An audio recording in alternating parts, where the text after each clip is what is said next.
In the months that follow, we see Toya at Olga and Leon's wedding. They greeted all their guests. Meanwhile, Lindsay and Lou were happy to see their marriage. Toya was then greeted by the fathers of the newly married couple. They were happy about their children's wedding, and thanked Toya, because without him, the two would never have found each other. Followed, Yumina appeared and said that they looks very happy. Sushi also showed up, and she asked Toya about their wedding together. Toya said their engagement has not yet been officially announced. Then Yumina said that she is also looking forward to their wedding. The other girls listened their conversation, and got nervous at the idea of marrying Toya. When Toya realized he had 6 weddings ahead of him, he was already stressed. After the wedding, they were at home, and Yumina said that they need to develop their love further. Lou loved Yumina's proposed idea. Lindsay didn't know what Yumina was up to, so she suggested a date with Toya, and Lou was already looking forward to their date together. Toya was confused and said that they are engaged. Suddenly the other girls said that they hadn't seen much of Toya lately. Toya realizes they were right, because he had a lot of paperwork to do. So he accepted spending time with the girls. In the afternoon, Toya was waiting for his fiancés, and he was surprised by their outfits. Yumina said that the designs are all he had created. Toya then complimented them and they blushed. After that, the girls acted strangely and played rock paper scissors against each other. Later, Toya went to town with his girls, and the girls enjoyed the nice weather. Toya was surprised by the beautiful capital of Refrese. Suddenly, Lou and Lindsay hugged Toya, and the other girls were jealous. Toya understood their strange behavior from earlier. Later in a jeweler, he bought all his girls' jewelry. At lunch, it was Yumina and Elsa's turn to spend some time with Riz God Toya. So the other girls were jealous, and Toya wasn't allowed to eat by himself. Yumina and Elsa wanted to feed Toya. After lunch it was Yahei's turn, and Lou was allowed to walk at Toya's side too. Suddenly, Yumina spotted a giant picture. Toya didn't think the theme of action suited a date, but Lindsay knew the story. Elsa stopped her immediately, because she spoiled almost the whole story. Suddenly, bandits appeared, and they tried to threaten them. Their intentions were to steal Toya's bitcoins. Toya's fiancés knew that Bitcoin is going to the moon, so they beat them all up. After watching the theater performance, Yumina was angry. The reason is the bandits ruined her mood. So Toya used his charm, and he immediately cheered Yumina up. She was happy, and the other girls blushed at his words too.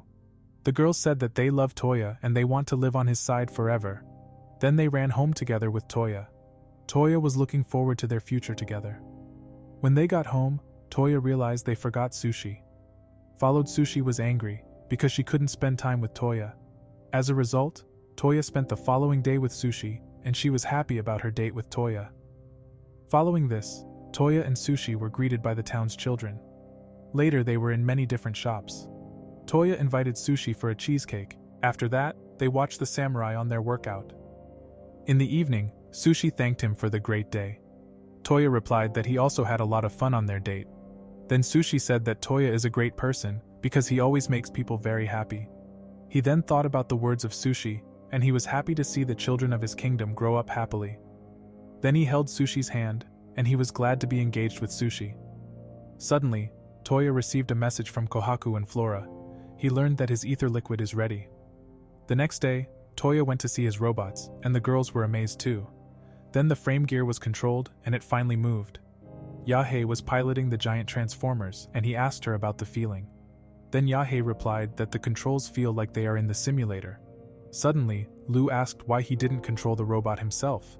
Toya replied that he is a gentleman. Then he wanted to test the frame gear, but the robot ran away. Lindsay said that Elsa went into the machine. Later Toya also received a new blue sword. Rosetta was amazed that Toya came up with the idea of forging a sword with the phrase crystals. Then Toya said he came up with the idea while fighting against them the last time. After that, Toya learned that she needs more orichalcum for building the frame gears. So Toya decided to find orichalcum, but Lou and Yumina went looking for him. They wanted to go on a date with Toya again, but they didn't want to stop him from working. Toya told them that he is looking for orichalcum. Suddenly Toya thought of looking for orichalcum golems. He used Google Maps and immediately found the golems he was looking for. The girls wanted to go with him, but they didn't like to fly on the sky. As a result, Toya flew alone to the kingdom of Lestia to hunt the golems. On his way, Toya discovered a burning village that was being attacked by phrase demons. Toya rushed to the rescue and a group of knights fought the phrase demons. A female knight tried to defeat them, but her sword broke. Toya managed to save her in time. He immediately defeated a phrase demon, and the girl fell in love with Toya. Then Toya realized that only weak phrase demons are won the field. He told the knights that he will defeat them all.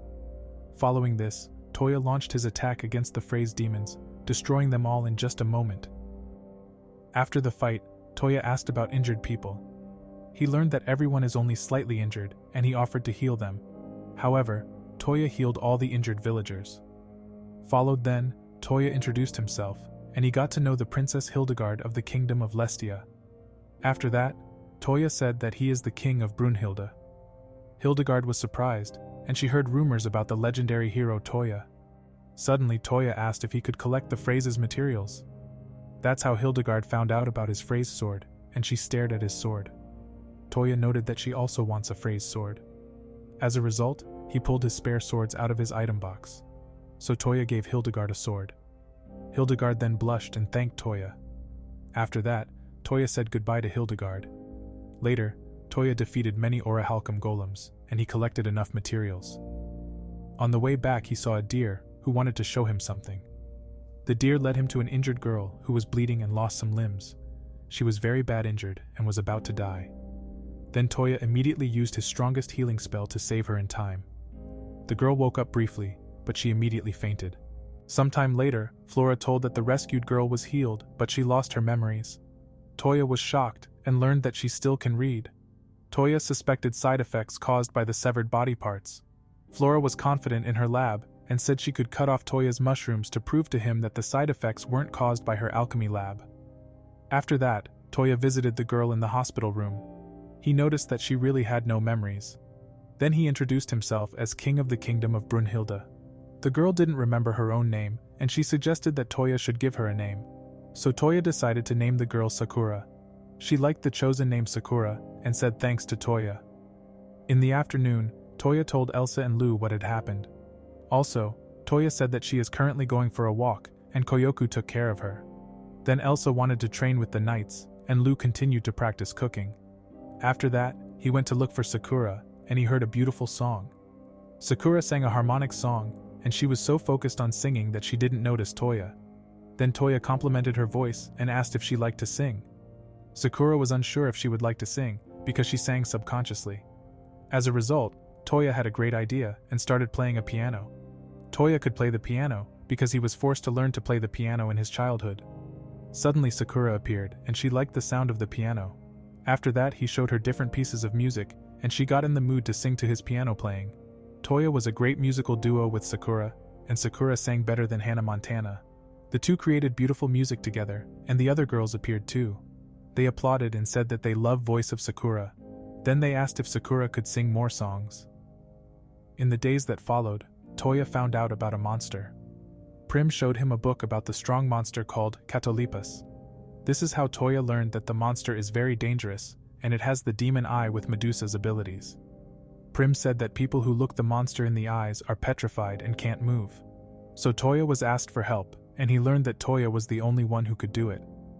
He learned that the king of the kingdom of Lestia would also be suitable. Unfortunately, Princess Hildegard's grandfather is already over 70 years old. Then Toya decided to accept the quest against the monster, and asked for the reward. Prim showed him a large amount reward, and he was confident of defeating the monsters with the demon eyes. However, he reported his girls the accepted quest. They thought Toya was a gold digger, who only wanted to fight strong monsters for money. Leon told the others that Catalepas are very rare monsters because they even petrify each other. Lu and Yahe found it pitiful, because they can't even look their lovers in the eye. Then Toya said he will be back in the evening, but the girls wanted to join him on his monster hunt. They were looking forward to a new adventure with Toya. Later they prepared for monster hunting, and Yahe received a phrase sword. Toya said she can do more damage with the new sword. Yahe thanked Toya, but the others were jealous of not getting a gift.